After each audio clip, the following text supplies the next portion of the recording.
할렐루야. 오늘 하루도 주님의 평강이 우리 성도님들이 가득하기를 축복합니다. 오늘 말씀의 제목은 흔들리지 말고 주의 일에 힘쓰라입니다.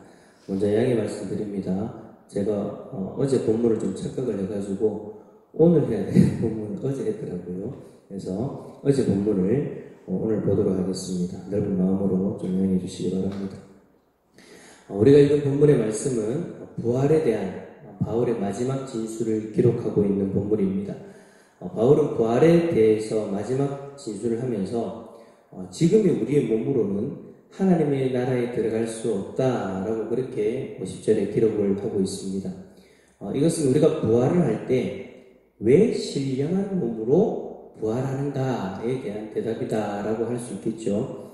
왜 지금의 몸이 아니라 굳이 신령한 몸으로 부활해야 되는가 하면 지금 우리의 몸은 썩어질 육체로 되어 있기 때문에 영원한 저 천국에 합당하지 않습니다. 영원한 하나님 나라에서는 영원히 존재할 수 있는 몸이 필요한 거예요. 그래서 우리가 부활할 때에 신령한 몸으로 부활하는 거죠. 근데 51절에 보니까 바울은 부활에 대해서, 이러한 부활에 대해서 마지막으로 비밀 한 가지를 알려주겠다 라고 그렇게 이야기를 합니다. 우리 51절 말씀 한번 읽어볼까요? 51절입니다. 시작. 보라, 내가 너희에게 비밀을 말하오니 마지막 나팔에 순식간에 호련히 다 변화되리니. 아멘. 우리가 다 잠잘 것이 아니요 마지막 나팔에 순식간에 호련히 변화된다. 이것이 바로 바울이 오늘 이야기하고자 하는 비밀입니다. 부활에 대한 비밀입니다. 이 말에는 여러분 두 가지를 다루고 있다는 것을 우리가 볼 수 있습니다. 첫 번째는 다 잠자는 것이 아니랍니다. 다 잠잘 것이 아니다 라고 그렇게 이야기를 했죠. 잠자다라는 표현은요, 죽음을 이야기하는 겁니다. 그러니까 예수님의 재림시에 어떤 이는 죽어 있고 어떤 이는 살아있다라는 거예요. 만약 지금 예수님이 오시면 살아있는 사람이 누가 되는 거예요? 저와 여러분들이 되는 거죠. 살아있는 자들은 살아있는 상태에서 새로운 몸으로 변화가 되어지고, 죽어있는 이들은 죽어 썩어진 그 몸의 상태에서 완전히 다른 몸으로 변화를 경험하게 되는 겁니다. 두 번째로 마지막 나팔에 순식간에 호련히 다 변화된다라고 그렇게 이야기합니다. 마지막 나팔이란 묵시적 표현으로 그리스도의 영광스러운 재림을 알리는 표징입니다.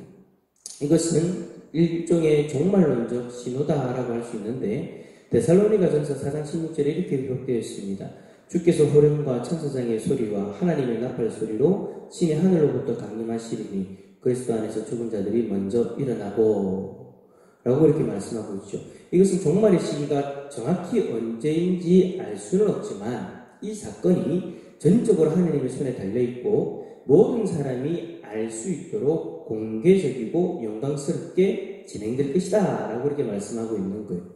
그때 나팔이 부는 그때에 죽은 이와 살아있는 이들이 모두 영광스럽게 변화가 되는 거예요.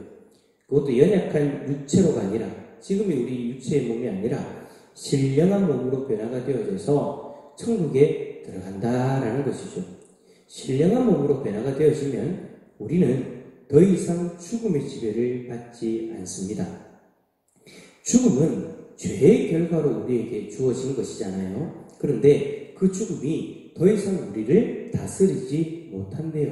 그 말은 곧 우리가 더 이상 죄의 영향 아래에서 사는 존재가 아니다라는 것입니다. 이것을 54절에서 사망을 삼키고 이기리라 라고 그렇게 표현하고 있는 것이죠. 그런데 54절의 말씀은 바울이 말하는 것처럼 기록된 말씀이 이루어진 것입니다. 여기서 기록된 말씀이라는 것은 바로 이사야 25장 8절의 말씀을 말하는 거예요. 제가 25장 8절 말씀 한번 읽어드릴게요. 사망을 영원히 멸하실 것이라. 주 여호와께서 모든 얼굴에서 눈물을 씻기시며 자기 백성의 수치를 온 천하에서 제하시리라. 여호와께서 이같이 말씀하셨느니라. 아멘. 사망을 영원히 멸할 것이다 라는 이 말씀이 바로 주님의 그 재림의 때에 이루어지는 것이죠. 그때 주 여호와께서 모든 얼굴에서 눈물을 씻기신답니다. 그리고 자기 백성의 수치를 제하여 주신다라고 이렇게 말씀하십니다. 우리가 이 땅에서 눈물을 흘리는 이유가 뭡니까? 다 죄 때문이잖아요. 죄의 결과로 고통을 당하고 수치를 당하는데 그 죄의 결과인 사망을 멸하심으로 우리에게 참된 위로를 하나님이 주시는 것입니다. 그래서 바울은 57절에 우리 주 예수 그리스도로 말미암아 우리에게 승리를 주시는 하나님께 뭐 한다라고 고백합니까? 감사하노니. 감사의 고백을 하나님께 올려드리는 거예요. 사랑하는 성도 여러분, 이 감사의 고백이 저와 여러분의 고백이 되어질 수 있기를 축복합니다. 우리는 이 땅에서 죄의 영향 가운데에서 참 많은 고통을 당하며 살아가고 있잖아요. 나의 죄와 그리고 다른 사람들의 죄로 말미암아 서로 그렇게 고통을 주고받으면서 그렇게 살아가고 있는 거예요. 이 모든 만물도 인간의 죄로 말미암아 급격하게 변화되어져서 지금 우리에게 수많은 고통들을 주고 있지 않습니까? 그런데 예수님이 재림하시면 죽은 자나 산 자나 죽음을 이기고 죄를 이기고 새롭고 신령한 몸으로 부활한다고 합니다.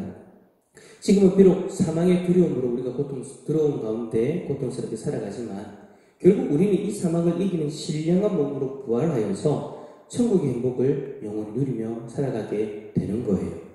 이것은 우리로 하여금 소망이 있는 삶을 살아가도록 하는 것이죠.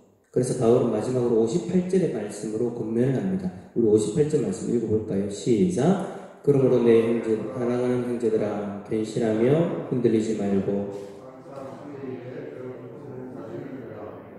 이는 너희 수고가 주 안에서 헛되지 않은 줄 알미라. 아멘.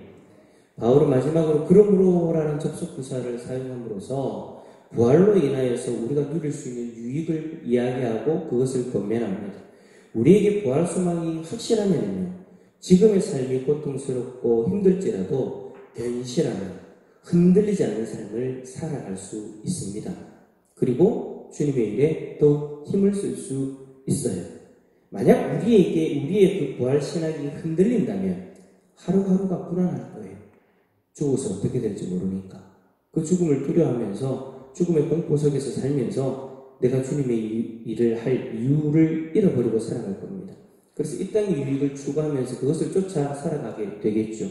하지만 부활의 소망이 확실하면 흔들림 없이 영원한 저 천국을 바라보면서 저 천국의 주인 되시는 주님의 일들을 기쁨으로 감당하며 살아갈 수 있는 것이죠. 간절히 바라기는 여기에 계신 우리 모든 성도님들이 흔들리지 않는 부활 소망을 가짐으로써 주의 일에 힘쓰는 삶을 살아갈 수 있기를 예수 그리스도 이름으로 축원합니다.